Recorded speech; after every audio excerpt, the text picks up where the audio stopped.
Здравейте! Темата на този филм за обучение е преглед на студентски досиета. В лентата за навигация на преподавателския профил е достъпна опцията Студентско досие, служеща за преглед на достъпната за всички студенти информация. Тя извежда списък с имената на всички студенти и информация за техните имейл, факултетен номер, специалност, учебен план, поток, група и статус.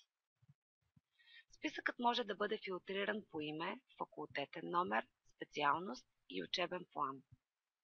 Кликането върху името на студент отваря персонална страница с информация за него.